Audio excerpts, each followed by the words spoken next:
a gente começa. Iniciou a gravação. Pronto. Então, mais gente aqui. Hércules Gonçalves. Hércules. Bom, 37 pessoas. Sejam todos muito bem-vindos a esse bate-papo. Um bate-papo, assim, bem descontraído, informal, né? Isso.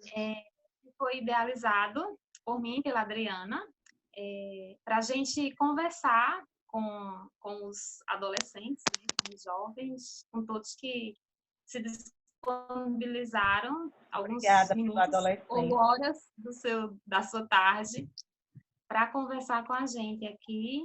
E o intuito principal é a gente poder levar um pouco de alento, né, nessa fase tão desafiadora que nós estamos vivendo agora. Eu peço a vocês que, se puderem, fechem o áudio de vocês aí para não ficar ruídos na gravação. Eu espero que não caia a internet, para que a gente consiga aproximadamente uma hora e meia também, para não tomar muito tempo de vocês, a gente consiga falar as coisas que a gente acha importante a partir da fala de vocês. Eu vi que chegaram por aqui, eu não conheço todos, mas temos alguns professores, a Núbia, Ana Clarice, são muito bem-vindas e certamente irão agregar aqui com a gente, né? Bom, eu sou Lani, eu sou psicanalista, né? Para quem não me conhece, sou a mãe da Maria Carolina. Ela não queria participar, mas eu praticamente obriguei ela a participar. E eu sei que ela está aí no cantinho, mas enfim, é muito bem-vinda aqui.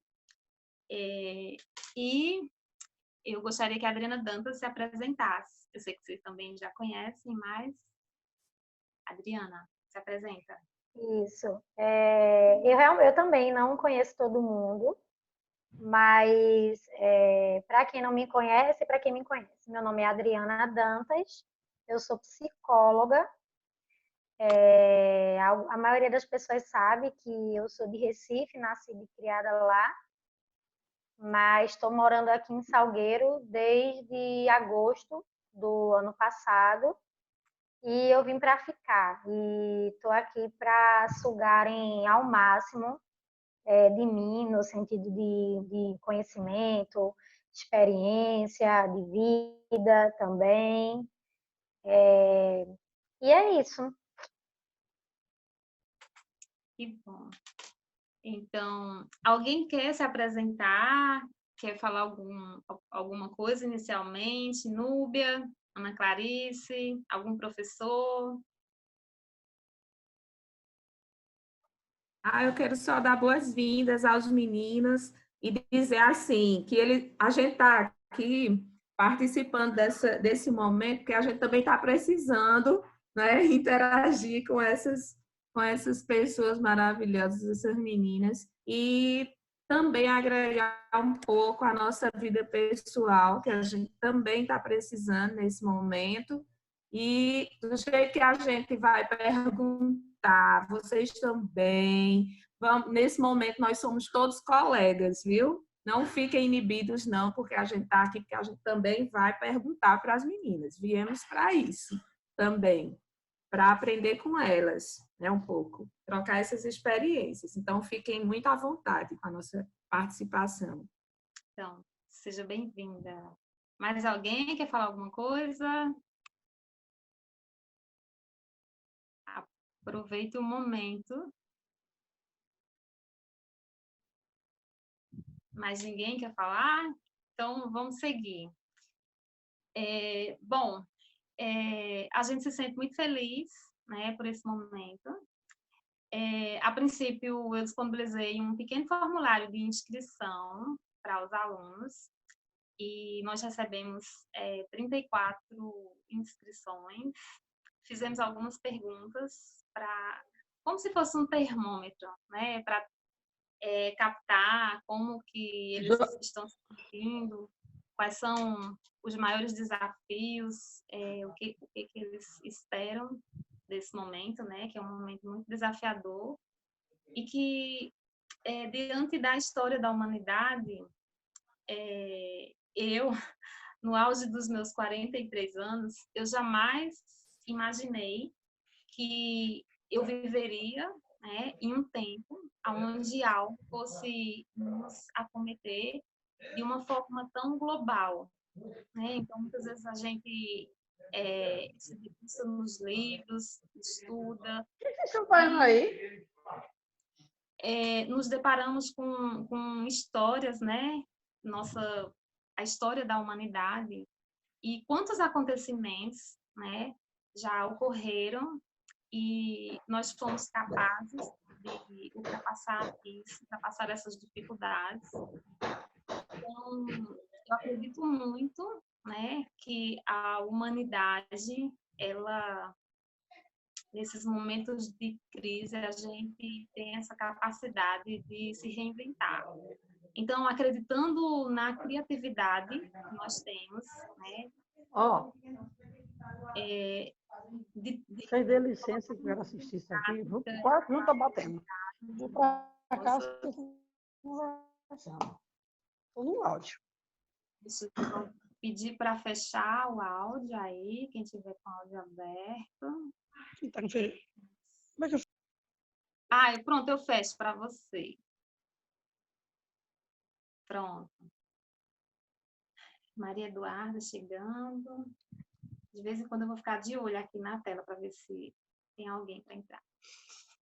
Então, acreditando nisso, nós conseguimos ter fé, ter esperança e saber que logo, logo a gente vai poder seguir a nossa vida. Eu não digo como antes, porque eu acredito que nós não vamos conseguir termos os mesmos hábitos, ter a mesma rotina.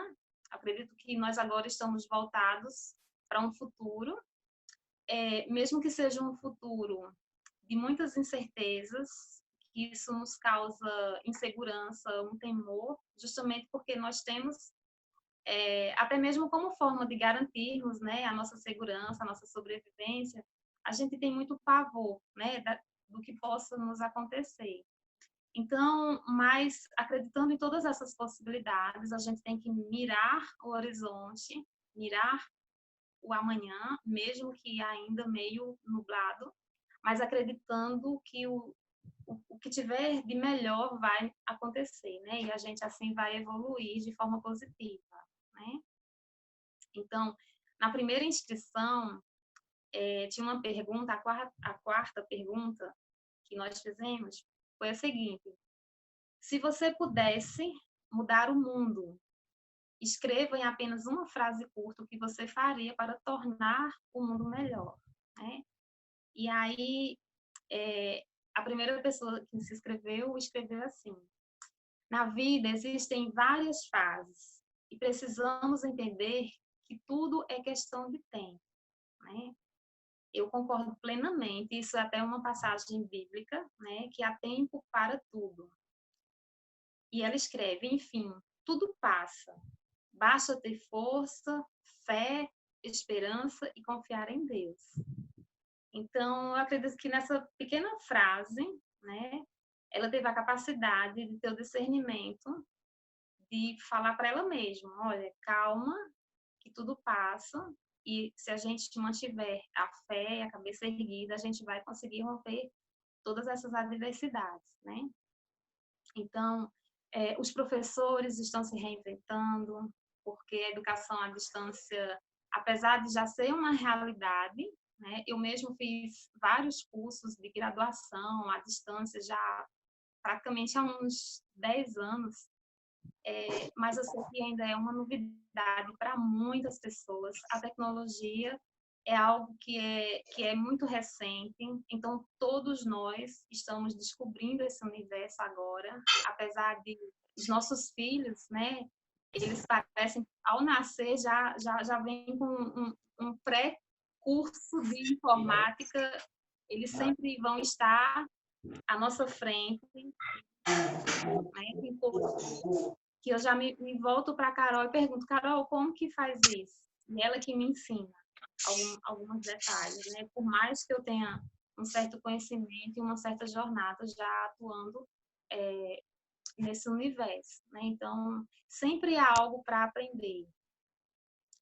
Outra coisa também é que, sobre o envelhecimento, eu acredito que as pessoas veem o envelhecimento de variadas formas, né? E eu sempre falo assim, por exemplo, vendo a minha mãe, que está chegando aos 80 anos,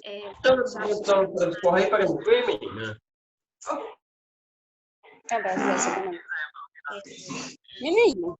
Ai, gente, tem alguém com algum enfim, já com algum nível de senilidade, né, de processo do envelhecimento do cérebro. E eu vejo ela, muitas vezes, se desinteressando para aprender.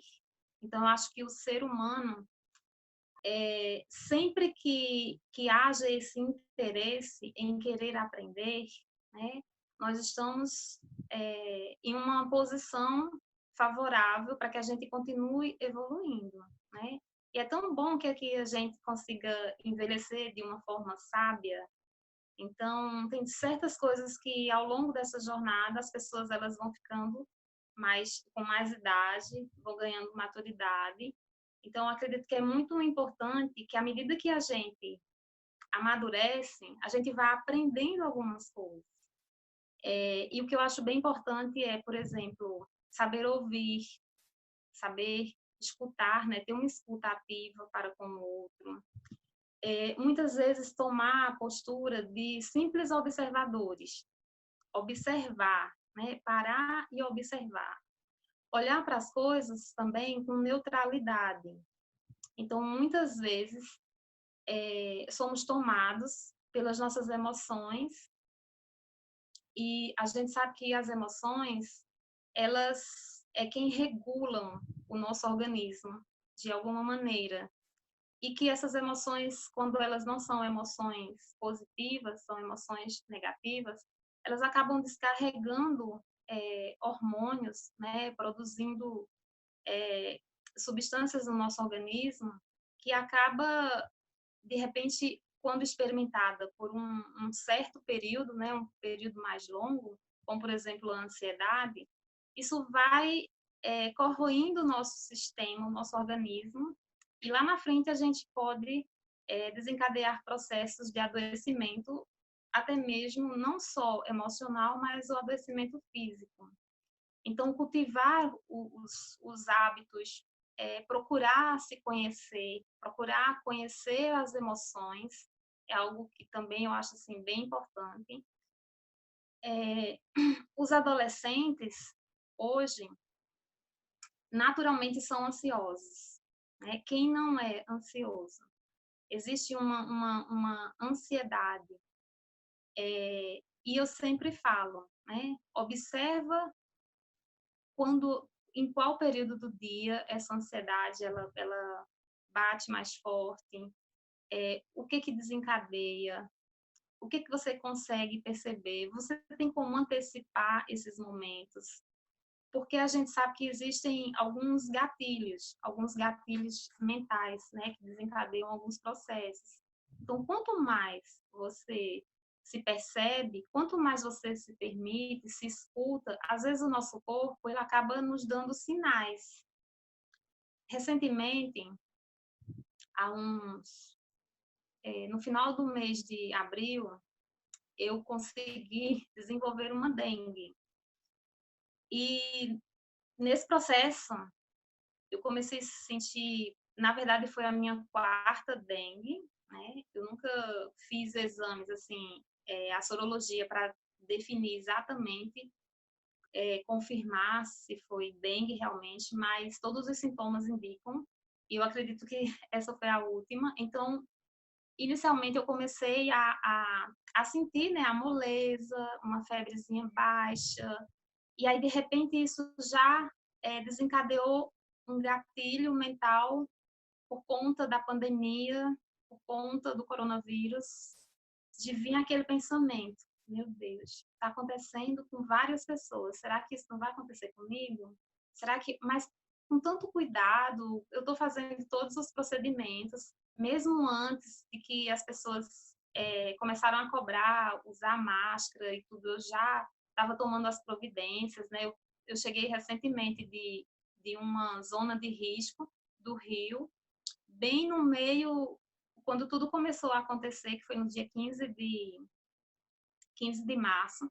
Então, eu cumpri os 14 dias sem chegar perto da Carol, sem dar abraço, sem tocar nas pessoas. Enfim, todas as medidas possíveis eu estava fazendo. Eu pensei, meu Deus. E aí eu falei, não, eu não posso deixar, né, me dominar por esses pensamentos ansiosos e com esse medo. E se caso acontecesse, todos os cuidados seriam tomados, né? Então, o que eu fiz? Comecei a diminuir o meu ritmo de trabalho, porque eu também continuo trabalhando online, atendendo os pacientes, fazendo treinamento, enfim, uma série de coisas. Então, comecei a diminuir o meu ritmo, comecei a conversar com algumas amigas do meio médico que me orientaram e comecei a ficar um pouco mais no meu cantinho, tentando entender o que estava acontecendo no meu corpo, o que estava acontecendo. Enfim, então, se eu tivesse entrado em desespero, certamente isso não seria algo bom. Eu também não poderia estar passando uma preocupação para, no caso, a minha mãe, a minha filha. Então, eu tinha que me manter em equilíbrio. Eu tinha que procurar um ponto de equilíbrio dentro de mim para que eu conseguisse me autorregular. E assim eu fui até comprovar que era dengue, né? E para vocês perceberem como muitas vezes quando você se foca em algo negativo, a sua mente ela vai ali cada vez mais tentando fortalecer aquilo ali e aquilo chega a um ponto de tentar te dominar. O fato de fazer os exames e de receber o resultado apontando para dengue, pela primeira vez eu vibrei de alegria, vibrei de emoção por saber que estava com dengue, de saber que não era coronavírus. Então, daí eu comecei a melhorar ainda mais o meu consumo de água, de sucos, de procurar me alimentar com bastante proteína. Então, comecei a me cuidar cada vez mais. E aí, assim, foi super tranquilo, graças a Deus, né? Ultrapassei, comecei a me recuperar e hoje eu estou bem.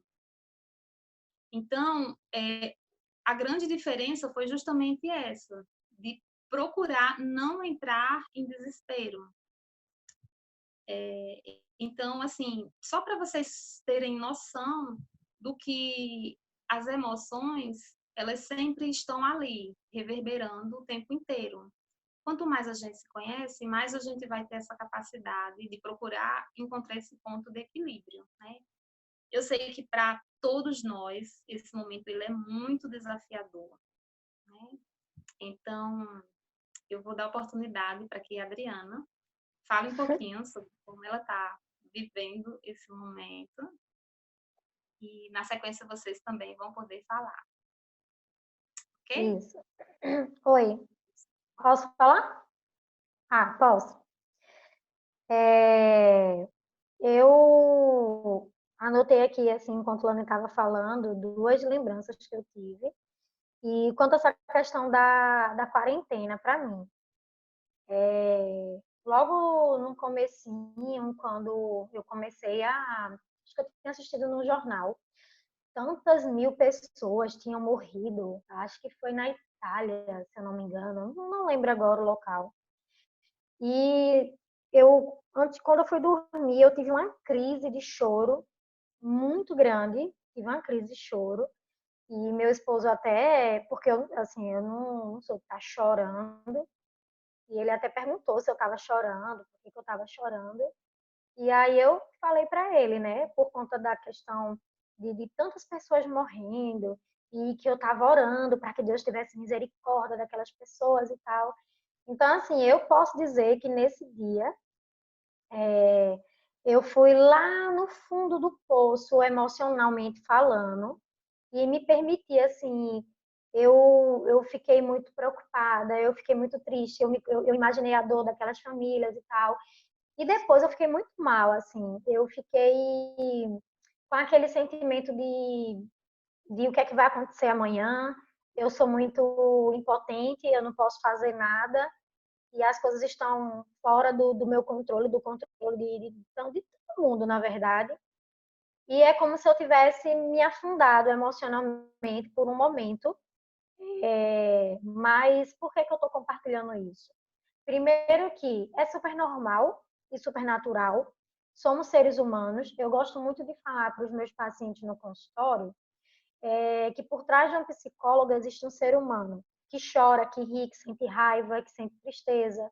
Eu gosto muito de, digamos assim, desconstruir das pessoas, do entendimento das pessoas, essa ideia de que psicólogo, psicanalista, enfim, é perfeito, é aquela imagem da pessoa perfeita que em casa deve ser a maior perfeição. Não, a gente também passa por questões emocionais. E aí eu estou compartilhando essa experiência para que vocês, assim, acredito que muitas pessoas passaram por isso ou ainda estão passando, mas que entendam que é natural, porque somos seres humanos. Então, eu chorei bastante, eu fiquei muito mal, mas foi um momento também de eu conversar comigo mesma e eu me fazer algumas perguntas e trabalhar aquela minha questão emocional que eu estava tendo naquele momento, me permitir chorar, eu me permiti me lamentar, ficar triste, mas eu sabia que eu não poderia permanecer muitos dias daquela forma.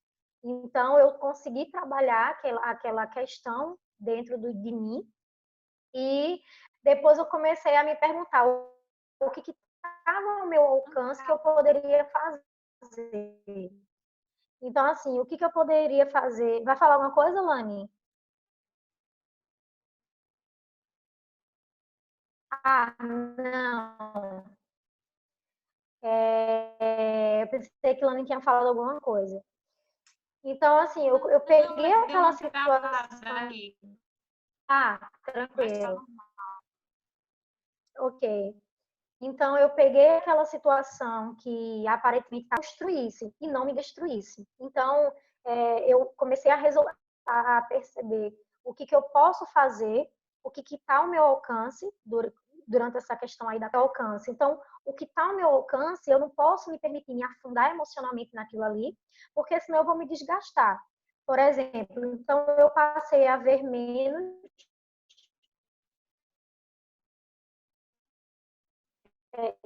notícias na televisão quanto a isso. Passei a ver mais notícias de pessoas recuperando.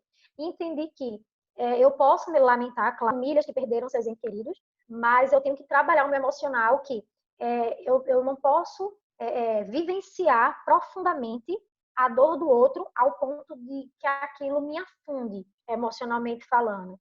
Então, eu tenho que aprender, eu tenho que ter essa maturidade emocional de até que ponto eu me preocupo, eu posso ajudar na medida do possível, mas eu não vou me preocupar ao ponto de me afundar emocionalmente naquela questão. Essa foi uma questão que passou comigo. E falar também sobre a importância que a gente também ficou de falar das questões emocionais, da importância da gente autodialogar. Semana passada, eu até fiquei de compartilhar com a Anne, até esqueci, eu venho lendo um livro de Augusto Cury sobre a importância da gente manter esse autodiálogo, da gente ser autor da nossa própria história. E aconteceu que eu fui dormir muito tarde, semana passada eu dormi muito tarde, e eu acordei, era 11 horas da manhã. E eu não me lembro a última vez na vida que eu acordei de 11 horas da manhã. E quando, assim, de uma ansiedade muito grande, muito negativa, acordei muito nervosa, apática, e eu fiquei assustada. E eu tinha, no dia anterior, lido sobre a questão do autodiálogo, da importância, né, de um livro de Augusto Cury. E aí eu comecei a conversar comigo mesma. Por que eu estava sentindo aquilo ali? O que é que estava acontecendo? Então, eu comecei a me fazer várias perguntas e eu cheguei no entendimento de eu revivi uma emoção negativa que eu já tinha vivido há muitos anos. Eu acho que era na época que eu era adolescente. Eu acho que logo quando eu terminei o terceiro ano, que eu não sabia qual a faculdade realmente que eu iria fazer. Meu Deus, como é? Eu tenho que fazer faculdade, eu não tenho, e naquela loucura na minha cabeça. E aí eu passei um período da minha vida sem trabalhar e sem estudar. Eu dormia tarde e acordava quase meio-dia. E eu sempre que eu acordava de meio-dia, isso foi um pequeno período, eu me sentia muito mal. Eu me sentia um peso dos meus pais. Eu achava que minha vida ia ser sempre daquela forma, que eu nunca ia fazer nada da vida. E eu me acordava assim com um vazio muito grande, porque eu era um zero à esquerda. Porque eu me cobrava, eu não me sentia, eu não fazia nada para me motivar para fazer algo, por exemplo. Não é porque eu não trabalho nem estou estudando que eu não posso desenvolver algo aqui na minha casa. Eu não tinha esse pensamento. Então, semana passada, quando eu me permiti dormir muito tarde, acordar muito tarde, eu vivenciei, eu revivi, na verdade, essa emoção bastante negativa que eu tô com 32 anos e eu nunca tinha percebido que isso tinha causado janelas, né, emocionalmente falando, negativas em mim. E isso estava adormecido. Então, por eu ter tido essa oportunidade de ter acordado tarde e tal, eu vivenciei essa experiência, mas, assim, foi bacana ter acontecido isso, porque eu tive a oportunidade de autodialogar. Se eu não tivesse essa questão de conversar comigo mesmo, entender minhas emoções, entender por que eu estava sentindo aquilo, me perguntar certas coisas e ter respostas daquilo ali, talvez eu ia passar o dia mal, eu ia passar a semana mal e eu não saberia o porquê que eu estava me sentindo daquela forma. Também estou compartilhando isso porque eu sei que muitos de vocês estão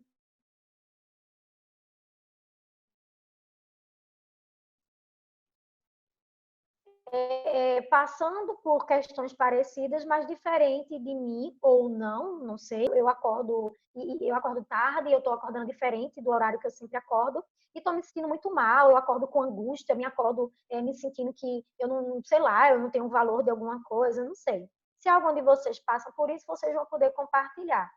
Mas assim, estou começando compartilhando duas experiências minhas para vocês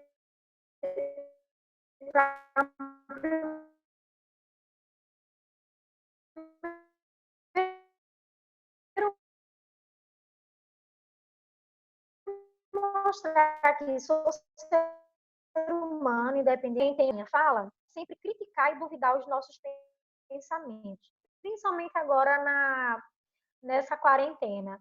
A nossa rotina mudou, mas assim, não significa que só porque a minha rotina mudou, que é como se algumas pessoas elas são refém bem para eu estar bem. Então, se nada ao meu redor está bem, então eu não consigo ficar bem. Então, é como se a gente fosse refém das circunstâncias, e a gente não pode. A gente tem que ser autor da nossa própria história. A gente tem que ter domínio sobre as nossas emoções, sobre as nossas ações. Ah, mas aí, como é que a gente consegue? É isso que a gente quer fazer com vocês hoje, é isso que a gente quer ajudar vocês. É para que vocês, hoje, ao final dessa conversa, vocês consigam, vocês aprendam a se perguntar o porquê que vocês estão sentindo aquilo ali. Isso que eu estou pensando, vai me destruir ou vai me construir? Poxa, eu estou com dificuldade em tal coisa, eu estou com uma mania de procrastinar certas coisas. Então, Como é que você se sente quanto a isso? Ah, quando eu tenho algo para fazer, me dá preguiça, eu deixo para fazer depois. Depois que eu deixo para fazer depois, me dá um alívio, mas depois eu começo a me cobrar e eu começo a me culpar por ter deixado para fazer depois. E isso gera ansiedade. Então acaba que você fica num círculo de procrastinação, que a gente chama da ansiedade da procrastinação, e você não consegue sair. Quem vai tirar você? Você mesmo. Porque muitas vezes a gente espera que a resposta caia do céu. A resposta da minha questão emocional venha, caiu do céu. Não, vai depender muito da gente, do que a gente quer. Se você está esperando sentir motivação para fazer algo, provavelmente você não vai sair do canto, porque é muito errada essa ideia de que eu preciso me sentir motivada para fazer algo. Não. Você precisa agir. A motivação ela vem depois. Enfim, é basicamente isso. E ao longo da conversa eu vou falando mais coisas que eu anotei aqui para também minha fala não ficar muito extensa. Mas é isso. Lani. Pronto. Ótimo, excelente. Só fazendo um adendo à fala da Adriana, essa questão do sono. Hoje a gente está vivendo uma situação que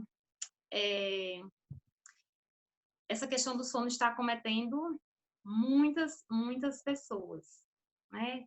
Nós estamos sofrendo com isso e várias pessoas, porque a gente acaba, eu não sei se é um processo que à medida que a gente vai vivendo esse isolamento, nós também vamos nos acostumando. Eu sempre até brinco e falo assim, Deus do céu, quando essa pandemia acabar, o que tem de gente aí que vai sentir uma dificuldade imensa a voltar à rotina, aquela rotina corrida do trabalho, assim também como tem pessoas que estão trabalhando mais do que antes, porque tem que tentar aliar a vida familiar, a função de mãe, de esposa, ou seja, está tudo muito junto e misturado, e aí isso também, acho que tem que dar espaço para uma outra live, para falar sobre essa questão da gente poder compartimentar as tarefas, gerenciar a nossa rotina de uma forma adequada e melhor, né? Então, é importante ter metas bem definidas, é importante saber dialogar ali dentro daquele espaço. Muitas vezes o aluno ele se sente em um local onde ele não tem um localzinho específico para estudar, ele não tem, muitas vezes a casa é barulhenta, pelo fato de estar todo mundo isolado, então está todo mundo em casa, e que antes disso tudo acontecer, muitas horas o pai, a mãe estavam trabalhando, então ele tinha aquele horário adequado ali, mais tranquilo. Então, muitas coisas mudaram, né? Isso, todo mundo está vivendo uma rotina praticamente diferente, nova, e que ainda não sabe gerenciar ela. Eu trabalhando com a escrita, eu sempre estou incentivando, incentivo muito que vocês passem, né, os alunos, os professores, a usar mais as listas de tarefa, né? Isso é muito importante, porque a gente acaba tirando da subjetividade aquela parafernália de pensamento, de coisas que você tem que fazer. Chega mais gente que tá ali. Coisas que você precisa fazer, mas que o fato de você não fazer, quando você recorda, você sente aquela insatisfação. Poxa, eu não fiz isso. Poxa, novamente eu não fiz isso. E aí todo dia, e aí vem a procrastinação. Essa semana eu tive uma experiência que foi o seguinte: todos os dias eu anoto as minhas tarefas, já é de praxe, tenho um costume. De manhã cedo eu dou uma revisada, ao longo do dia eu faço o que é importante, vejo as prioridades, vejo o que eu posso deixar para fazer depois. No final do dia eu dou um balanço e crio uma nova lista. E aí, por conta desse período e muita coisa acontecendo, teve um dia que eu falei, não, hoje eu não vou fazer dessa forma. Hoje eu não estou com disposição para escrever.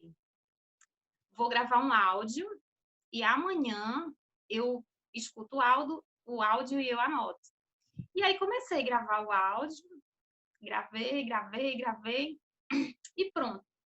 Fiquei com aquela sensação, pronto. Pelo menos está tudo no áudio e amanhã eu acordo cedinho e eu vou passar para o papel e eu vou começar a colocar tudo em prática. No outro dia, quando eu acordei, peguei o papel e fui anotar. Simplesmente, quando eu fui anotar, não sei se dá para ver aqui, eu comecei, né, numerando 1, 2, 3, 4, 5, veio para o lado, voltei para a folha anterior, simplesmente eu tinha 28 atividades para fazer. Nossa. 28 atividades para fazer. 28 coisas, assim, de fato, não era só lembranças, lembretes, não. Que realmente eu tinha que fazer. E que isso vinha há semanas flutuando na minha mente e me consumindo, porque eu sempre estava... Então, o fato de ter passei para o áudio para a forma mais prática que eu achei ali gravar, porque eu estava lembrando de mais coisas, e no outro dia coloquei na listinha e organizei o que é prioridade, o que é importante, o que é que eu venho tentando fazer e eu não consigo, mas não é tão importante, mas algo dentro de mim fica o tempo todo dizendo, Lani, você tem que fazer isso, Lani, você tem que fazer isso, e eu não faço. Isso realmente é importante? Ou será que é um momento que eu tenho que desapegar disso aqui? E eu vou desapegar sem nenhum prejuízo e não vou me sentir mal por isso. Então, por exemplo, tinha lá aquele curso que eu paguei e que faz meses que eu tento concluir, eu não consigo. É realmente importante? Será que eu estou tentando fazer esse curso só para justificar o valor que eu desembolsei? Será que eu fazer as pazes com isso e tirar isso da minha lista, eu não vou me sentir melhor? Então, também tem essa questão de você observar o valor que você dá para as coisas, né? Fui lá e tirei. Não, isso aqui não vai mais ficar flutuando aqui na minha mente. Então, e aí a gente vê, né, que aqui mais de 50% das atividades já foram concluídas e eu me senti, assim, verdadeiramente aliviada. Então, tem várias coisas que é importante a gente avaliar se aquilo realmente faz sentido, né? Eu sei que para os alunos, a questão de organizar, né, os estudos e tudo mais, isso está, assim, é algo assim de fundamental importância. Mas também a gente tem que reservar os horários para ver aquele filme, de repente ler um livro, escrever. A escrita sempre é importante nesses momentos, né? Nas inscrições eu vi pessoas que gostam de escrever, eu vi pessoas que se sentem mais aliviadas quando escrevem poemas, né? Quando conseguem expressar isso de alguma forma através do papel, porque o papel ele não nos julga. E muitas vezes quando a gente procura conversar com alguém, às vezes aquela pessoa ela tem uma maneira diferente de ver as coisas e elas acabam no intuito de tentar nos ajudar, elas procuram a sua maneira tentar nos aconselhar e de alguma maneira às vezes passa a impressão de que estamos sendo julgados. Então, quando você tem essa comunicação direta com o papel e você consegue escrever, você se sente mais aliviado, acaba sendo um alívio emocional. Então, se você não tem a possibilidade de conversar com um profissional, de fazer uma terapia, seja lá da maneira que for, vai lá no caderno e escreve. Escreve os seus sentimentos, escreve os seus temores, aquilo que você está pensando, o que você espera. Enfim, é uma forma de poder aliviar essa sobrecarga. Ainda falando sobre o sono, a gente sabe que a privação de sono nos afeta de várias formas. Quando somos jovens, o nosso corpo ele está em pleno desenvolvimento. e está funcionando em plena capacidade. A gente vai estar sempre utilizando os recursos, né, do nosso corpo na potência melhor, né, com a nossa performance melhor, porque somos jovens, e a gente não vai sentir tanto os efeitos da privação do sono. A gente sabe também que aquele sono que é perdido durante a noite, se você procurar dormir durante o dia, aquele sono do dia, o funcionamento do sono, as fases do sono, elas não são iguais. Então, aquele sono, o dormir à tarde, não vai repor esse sono que foi perdido à noite. Não existe também comprovação científica que afirme que você precisa dormir 8 horas por dia. Não. Tem pessoas que dormem 4 horas por dia e está tudo bem, não tem problema nenhum. Dormir o suficiente para que você se sinta restaurado, revigorado. Então, cada pessoa tem uma necessidade específica. E também vai depender das fases da vida, né? Por exemplo, os bebês dormem mais. À medida que vamos crescendo, que vamos entrando nessa fase de aprendizagem plena, né? Que é a fase que vocês estão em plena aprendizagem. O corpo precisa se nutrir adequadamente, né? Que é uma fase que os médicos pediatras chamam de estirão. É a fase onde os ossos estão se desenvolvendo, a mente está aprendendo. O sono é importante também, porque uma das fases da aprendizagem, tudo aquilo que você aprende se foca durante o dia, e como a nossa mente ela sempre está procurando solucionar coisas, né? Então, mais pessoas. É dormindo que a gente consegue fechar todas essas conexões, né? Esse processo de aprendizagem, e o sono vai ajudar a que esse processo da aprendizagem ele se conclua. Então, no outro dia, você vai se sentir revigorado e vai conseguir solucionar aquilo que você está desenvolvendo, está estudando, está pesquisando, está dedicado, focado, né? Então, é muito importante entender isso. É muito importante se conhecer, principalmente as emoções, para que vocês se tornem mais capacitados de como que vocês vão se ajudar, né? Porque não é o pai, não é a mãe, não é o professor, não é o psicólogo, o terapeuta, o psicanalista que vai fazer algo por vocês, né?